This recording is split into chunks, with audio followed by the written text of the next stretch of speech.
Good evening everyone, welcome back to my channel. कैसे हैं आप सब लोग। वैसे तो ये गुड नाइट का टाइम हो गया है, but sorry for the late. But आप लोगों के लिए ये स्लाइड्स प्रिपेयर कर रही थी ताकि आप लोगों को इंपॉर्टेंट फैक्ट्स बता पाऊँ इंडिया के।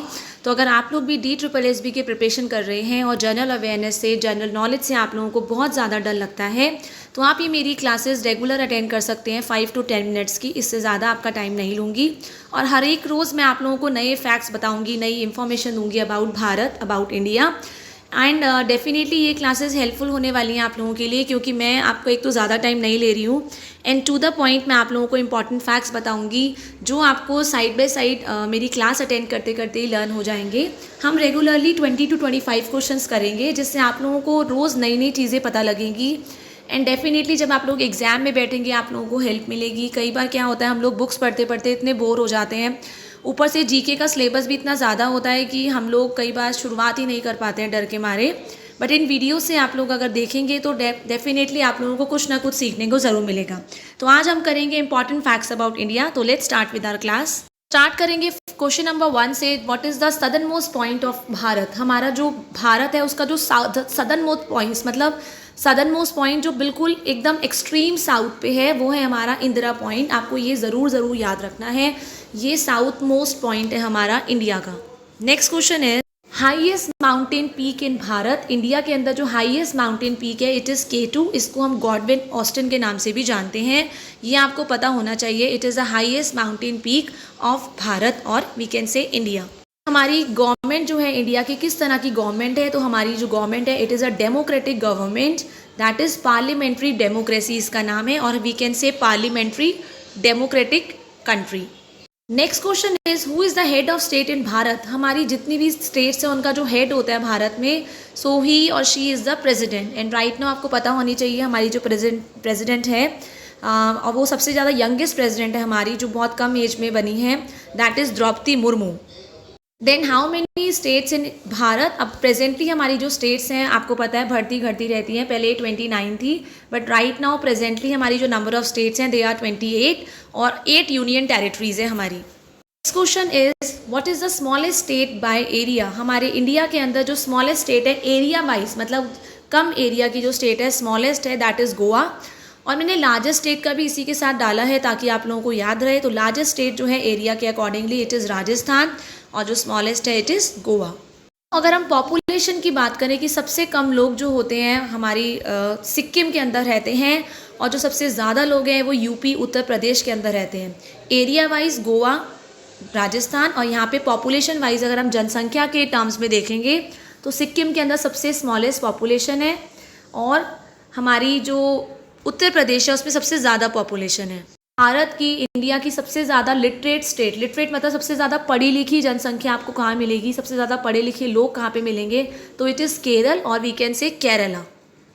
Next question is, Bharat longest tunnel. Bharat के अंदर, इंडिया के अंदर सबसे लंबा टनल कौन सा है, तो इसका नाम है अटल टनल। ये 9 किलोमीटर लंबा है और ये it is in Himachal Pradesh. आपको ये याद रखना है, very important question. Himachal Pradesh के अंदर जो अटल टनल है ये हमारा सबसे लॉन्गेस्ट टनल है। Then largest residential building in Bharat. पूरी इंडिया के अंदर सबसे, रेजिडेंशियल मतलब जहाँ पे रहते हैं, रहा जाता है, तो वो है हमारा राष्ट्रपति भवन, जहाँ पे हमारे प्रेसिडेंट रहते हैं। तो ये पूरी इंडिया के अंदर सबसे ज़्यादा बड़ी बिल्डिंग है, सबसे लंबी बिल्डिंग है। Question we have, largest district of Bharat by area. अब डिस्ट्रिक्ट की बात करें तो डिस्ट्रिक्ट मतलब आप पता होना चाहिए गुजरात स्टेट, और जो ये एरिया है कच्छ, जो कच्छ है हमारा, ये सबसे बड़ा डिस्ट्रिक्ट है भारत का एरिया वाइज। और अगर हम स्मॉलेस्ट डिस्ट्रिक्ट की बात करें भारत में तो वो है माहे पुडुचेरी। डिस्ट्रिक्ट को हम जिला भी कहते हैं, आपको ध्यान रखना है। हाईएस्ट सिचुएटेड बैटल फील्ड, मतलब जहाँ पे लड़ाई की जाती है सबसे ज़्यादा, जो ऊंचाई पे स्टेट, मतलब हमारी जो आपके वॉर्स होती हैं, युद्ध होते हैं, तो आपको पता है काफ़ी सारे बॉर्डर्स पे होते हैं, पर इसमें पूछा है सबसे ज़्यादा हाईएस्ट, सबसे ऊंची जगह पे जो सिचुएटेड है युद्ध की जो जगह है, बैटल फील्ड है, वो है सियाचिन के अंदर, that is Siachen is in Ladakh. Highest civilian award in Bharat, जो हमारा हाईएस्ट सिविलियन अवार्ड होता है भारत का, it is Bharat Ratna. Highest military award, जो मिलिट्री के अंदर हाईएस्ट अवार्ड दिया जाता है, इट इज़ परमवीर चक्र। परमवीर चक्र से ही आप याद रख सकते हैं, मिलिट्री वाले बहुत वीर होते हैं तो इसीलिए उनको दिया जाता है परमवीर। परम मतलब सबसे ऊंचा जो होता है, जो पूज्य होता है, दैट इज़ परमवीर चक्र। Next question is national calendar of Bharat, हमारा जो कैलेंडर है भारत का, इट इज़ साका सांवत। ये क्वेश्चंस बहुत इजी थे इसलिए मैंने एक ही स्लाइड में ले लिए हैं। दैट इज़ नेशनल फ्लैग है हमारा ट्राई कलर, जिसको हम तिरंगा भी बोलते हैं। National river of Bharat is Ganga river, Gange river. Then national motto हमारा भारत का क्या उद्देश्य है, तो सत्यमेव जयते, कि सत्य की हमेशा जय हो। ये भी मैंने एक ही स्लाइड में लिया है। These are very very basic knowledge. National anthem है हमारा जन गण मन। नेशनल सॉन्ग है हमारा भारत का Vande Mataram. National tree of Bharat is banyan tree. National anthem जो है हमारा जनगण मन, आपको इसका ड्यूरेशन भी पता होना चाहिए, ये 52 सेकेंड्स में गाया जाता है।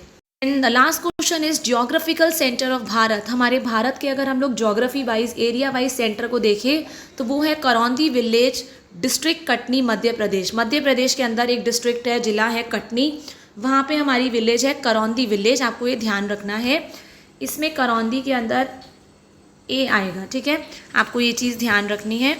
सो आज की क्लास हम यहीं पे ख़त्म करेंगे। मैंने आपको कहा था कि मैं ज़्यादा आपका टाइम नहीं लूँगी, 5 से 10 मिनट के अंदर ये क्लास ख़त्म कर लूँगी।